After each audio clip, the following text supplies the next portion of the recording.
Good morning, I'm Craig DeGrelli. It's Thursday, April 3rd, 2025, and these are your unbiased updates. President Trump delivers his list of reciprocal tariffs. For most countries, it's about 50% of what they charge on American exports. This morning, we have reaction from Washington, also how the stock market might fare. And a tornado emergency, the Weather Service's highest alert, declared in the South as tornadoes and severe weather roar through places like Kentucky, Arkansas, Indiana, Missouri, and more. How spring storms and warnings are far from over as we make our way toward the weekend.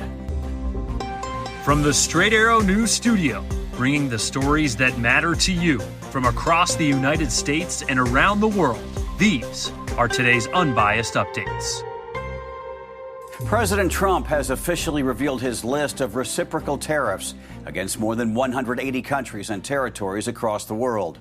The White House posted charts on social media showing all the places impacted, along with how much the Trump administration says they've charged the U.S. in tariffs, quote, including currency manipulation and trade barriers. In most cases, the new tariffs are about half of what the Trump administration numbers show that each country has charged and is charging us. Lesotho, an enclave of South Africa, will see the highest duties of any place on the list at 50%. Lesotho primarily exports clothing, diamonds, and wool to the U.S.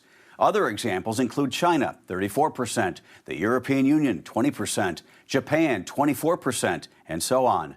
Now, the big question is, how will these tariffs affect the economy? This morning, stock futures are down, signaling the Dow and S&P 500 might tumble when trading begins. And as Straight Arrow News Washington correspondent Ray Bogan explains, Democrats are not the only ones seeking answers. President Trump announced all U.S. imports will have a minimum 10% tariff. There's a lot of talk about how that's going to impact the economy, and Republicans here on Capitol Hill admit they don't know. Everybody's a little concerned. We all are. We're in uncharted waters, and no one has any idea what the impact's going to be. Economists and politicians alike are talking about the best and worst case scenarios. Republicans hope this will lead countries to reduce their tariffs on American products and increase domestic manufacturing. I think ultimately what happens is you get back down to a free trade agreement, that these countries that are engaged in this disparity, this raw deal for Americans for so long, it'll get their attention and they'll, I think, reduce their tariffs on us. If somebody has 100+ percent tariff on imports of U.S. goods, and we have virtually nothing, why don't we settle that balance? We've got to get manufacturing back to the country, people back to work.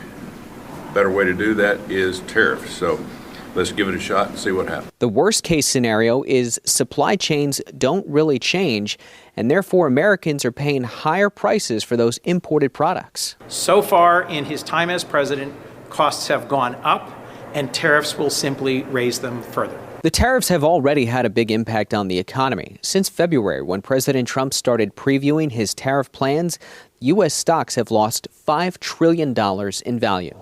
I'm Ray Bogan for Straight Arrow News. For more reporting, download the SAN app. Meanwhile, a group of Senate Republicans broke with their party to pass a resolution to block President Trump's tariffs on Canadian products. The Senate voted 51-48 in favor of a Democratic-led measure to revoke Trump's Canadian tariffs. Senators Susan Collins of Maine, Rand Paul, and Mitch McConnell of Kentucky, as well as Lisa Murkowski of Alaska, joined all 47 Democrats in supporting the measure. This is a tax, plain and simple. Taxes should not be enacted by one person. So I will vote today to end the emergency. I will vote today to try to reclaim the power of taxation, the power of the tariff, to where the Constitution designated it should properly be, and that is in Congress.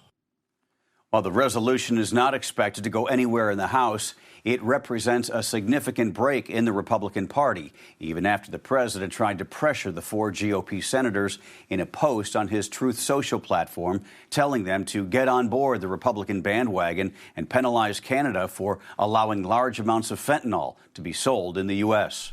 Tornadoes and storms ripped through parts of the South and Midwest Wednesday, killing at least one person and injuring more than a dozen others. The severe weather knocking down power lines and trees, tearing roofs off homes, and sending debris thousands of feet into the air. There were dozens of tornado and severe thunderstorm warnings in Mississippi, Arkansas, Missouri, Indiana, Illinois, and other states. More severe weather is expected in the coming days, with the potential for deadly flash flooding in the South and Midwest as powerful storms head eastward, gaining strength. The National Weather Service warns the storm system is packing a risk of significant life-threatening flash flooding each day through Saturday. A federal judge has dismissed the corruption case against New York Mayor Eric Adams. Judge Dale Ho said dismissing the case was the only practical outcome, but added the Justice Department's rationale for seeking the charges be thrown out was troubling. The Trump administration wanted the case tossed out so the Democratic mayor could help President Donald Trump's crackdown on illegal immigration in New York. The judge also ruled prosecutors cannot refile the charges after the mayoral election coming up in November. He said leaving that door open would, quote, create the unavoidable perception that the mayor's freedom depends on his ability to carry out the immigration enforcement priorities of the administration.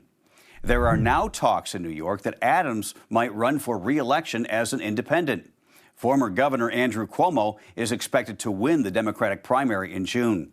There is a lot more to the story behind the corruption charges against Eric Adams. Straight Arrow News reporter Lauren Taylor has an in-depth look at the legal saga on our website, san.com.